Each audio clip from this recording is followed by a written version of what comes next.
Just 5 ನಿಮಿಷದಲ್ಲಿ ಯಾವುದೇ sauce ಇಲ್ಲದೆ ಹಾಗೆ ವೆಜಿಟೇಬಲ್ಸ್ ಇಲ್ಲದೆ ಜಸ್ಟ್ ಪ್ಲೇನ್ ಎಗ್ ರೈಸ್ ಹೇಗೆ ಮಾಡೋದು ಅಂತ ನೋಡೋಣ.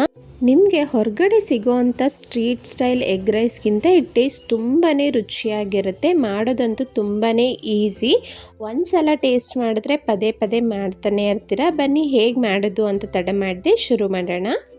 ಉಳಿದಿರೋ ಅಂಥ ಅನ್ನನ ತಗೊಳ್ಳಿ, ಅಥವಾ ಬಿಸಿ ಅನ್ನ ಆದರೆ ಕುಕ್ಕರಲ್ಲೇ ಬಿಡದೆ ಈ ರೀತಿ ಪ್ಲೇಟ್ಗೆ ಆರೋದಕ್ಕೆ ಬಿಡಬೇಕು. ಆಗ ರೈಸ್ ಗಟ್ಟಿ ಆಗೋದಿಲ್ಲ. ಈ ರೀತಿ ಉದ್ರುದ್ರಾಗಿ ತುಂಬ ಚೆನ್ನಾಗಿರುತ್ತೆ. ಈಗ ಸ್ಟವ್ ಹಚ್ಚಿ ಪ್ಯಾನ್ ಇಟ್ಟು 2 ಟೇಬಲ್ ಸ್ಪೂನ್ ಆಗುವಷ್ಟು ಎಣ್ಣೆ ಹಾಕೊಳ್ತಾ ಇದ್ದೀನಿ. ನಂತರ 1-2 ಹಸಿಮೆಣಸಿನ್ಕಾಯಿನ ಈ ರೀತಿ ಕಟ್ ಮಾಡಿ ಹಾಕಿದ್ದೀನಿ.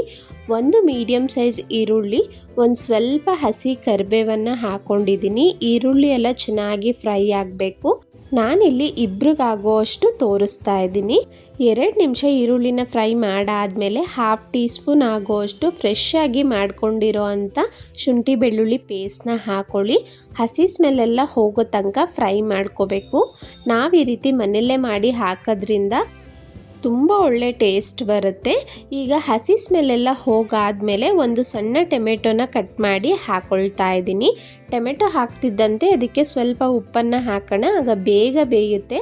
ಈಗ ಟೊಮೆಟೊ ಎಲ್ಲ ಕಂಪ್ಲೀಟ್ ಸಾಫ್ಟಾಗಿ ಆಗಬೇಕು.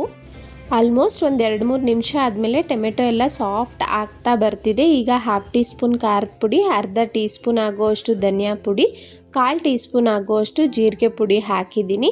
ಎಲ್ಲವನ್ನು ಮಿಕ್ಸ್ ಮಾಡ್ಕೊಳ್ಳೋಣ. ಸ್ಟವ್ ಲೋ ಫ್ಲೇಮಲ್ಲಿ ಇಟ್ಕೊಳ್ಳಿ. ಹಾಕಿರೋ ಅಂಥ ಪೌಡರ್ ಸೀದೋಗಬಾರ್ದು. ನೋಡಿ, ಕಂಪ್ಲೀಟ್ ಆ ಎಣ್ಣೆ ಎಲ್ಲ ಬಿಟ್ಕೊಂಡು ಟೊಮೆಟೊ ಎಲ್ಲ ಕಂಪ್ಲೀಟ್ ಸಾಫ್ಟಾಗಿ ಆಗಿದೆ. ಈಗ ನಾನಿಲ್ಲಿ 2 ಮೊಟ್ಟೆನ ಹಾಕ್ಕೊಳ್ತಾ ಇದ್ದೀನಿ. ಈ ರೀತಿ ಸೈಡಲ್ಲಿ ಹಾಕಿ ಮೊಟ್ಟೆಗೆ ಎಷ್ಟು ಬೇಕೋ ಅಷ್ಟು ಉಪ್ಪನ್ನು ಹಾಕ್ಕೊಂಡು 1 ಚಿಟಿಕೆ ಆಗೋಷ್ಟು ಅರಿಶಿನ ಹಾಕಿದ್ದೀನಿ. ಈಗ ಲೋ ಫ್ಲೇಮಲ್ಲೇ 1 ನಿಮಿಷ ಏನು ಟಚ್ ಮಾಡೋದಕ್ಕೆ ಹೋಗಬೇಡಿ. ಅದು ಆಮ್ಲೆಟ್ ಥರ ಆಗಬೇಕು. ಒಂದು ಕಡೆ ಚೆನ್ನಾಗಿ ಬೆಂದಾದಮೇಲೆ ಈ ರೀತಿಯಾಗಿ ನಿಧಾನಕ್ಕೆ ಮಿಕ್ಸ್ ಮಾಡ್ಕೊಳ್ಳಿ. ಹಾಗೆ ನಿಮಗೆ ಮೊಟ್ಟೆ ಎಷ್ಟು ದಪ್ಪ ಬೇಕೋ ಅಷ್ಟು ದಪ್ಪ ಸೌಟಿಂದನೇ ಈ ರೀತಿ ಕಟ್ ಮಾಡಿಕೊಂಡು ಇನ್ನೊಂದು ಸೈಡ್ ಮೊಟ್ಟೆನೂ ಒಂದು ಸ್ವಲ್ಪ ಫ್ರೈ ಆಗಲಿ. ಇದು ಕಂಪ್ಲೀಟ್ ಡ್ರೈ ರೋಸ್ಟ್ ಮಾಡೋಕ್ಕೆ ಹೋಗಬಾರ್ದು. ಒಂಚೂರು ಮಾಯ್ಸ್ಟ್ ಇದ್ದಂತೆಯೇ ನೀವು ರೈಸ್ನ ಹಾಕ್ಕೊಳ್ಬೇಕು. ಆಗಲೇ ರೈಸ್ಗೆ ಆ ಟೇಸ್ಟ್ ಅನ್ನೋದು ತುಂಬ ಚೆನ್ನಾಗಿ ಹಿಡಿಯುತ್ತೆ. ಈಗ ರೈಸ್ ಹಾಕ್ಕೊಂಡು ಫ್ರೆಶ್ ಆಗಿರೋ ಅಂಥ ಕೊತ್ತಂಬರಿ ಸೊಪ್ಪು, 1/4 ಟೀ ಸ್ಪೂನ್ ಆಗುವಷ್ಟು ಮೆಣಸಿನ ಪುಡಿನ ಹಾಕಿದ್ದೀನಿ. ಈಗ ಸ್ಟವ್ನ ಹೈ ಫ್ಲೇಮಲ್ಲಿ ಇಡಿ. 1 ನಿಮಿಷಗಳ ಕಾಲ ಚೆನ್ನಾಗಿ ಮಿಕ್ಸ್ ಮಾಡ್ತಾ ರೈಸ್ನ ಬಿಸಿ ಮಾಡ್ಕೋಬೇಕು. ಆ ಸ್ಮೋಕಿ ಫ್ಲೇವರ್ ಅನ್ನೋದು ಬರುತ್ತೆ ಈ ರೀತಿ ಮಾಡೋದ್ರಿಂದ. ಚೆನ್ನಾಗಿ ಈ ರೀತಿ ರೈಸ್ ಎಲ್ಲ ಹೊಂದ್ಕೊಂಡ್ಮೇಲೆ ಈಗ ಸ್ಟವ್ನ ಆಫ್ ಮಾಡ್ಕೊಳ್ಬೋದು. ನೋಡಿದ್ರಿ ಎಲ್ಲ ಎಷ್ಟು ಕ್ವಿಕ್ಕಾಗಿ ಎಗ್ ರೈಸ್ನ ಮಾಡ್ಕೊಬಿಡ್ಬೋದು ಅಂತ. ಖಂಡಿತ ಒಂದ್ಸಲ ಟ್ರೈ ಮಾಡಿ. ಒಂದು ಸ್ವಲ್ಪ ಈರುಳ್ಳಿ ಹಾಗೆ ಲೆಮನ್ ಇದ್ಬಿಟ್ರೆ ಹೊರಗಡೆಗಿಂತ ಇನ್ನೂ ಟೇಸ್ಟಿಯಾಗಿ ಈ ಎಗ್ ರೈಸ್ ಮನೆಯಲ್ಲೇ ತಿನ್ಬೋದು. ಒಂದ್ಸಲ ಟ್ರೈ ಮಾಡಿ ನನಗೆ ಕಮೆಂಟ್ನಲ್ಲಿ ಇಷ್ಟ ಆಯಿತಾ ಅಂತ ತಿಳಿಸಿ.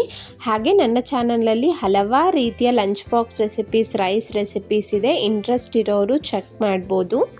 ಈ ವಿಡಿಯೋ ಇಷ್ಟ ಆಗಿದ್ದರೆ ಲೈಕ್ ಮಾಡಿ, ನಿಮ್ಮ ಫ್ಯಾಮಿಲಿ ಫ್ರೆಂಡ್ಸ್ಗೆ ಶೇರ್ ಮಾಡಿ. ಹಾಗೆ ವಿಡಿಯೋ ಹೈಪ್ ಮಾಡೋದನ್ನು ಮರಿಬೇಡಿ. Thank you so much for watching.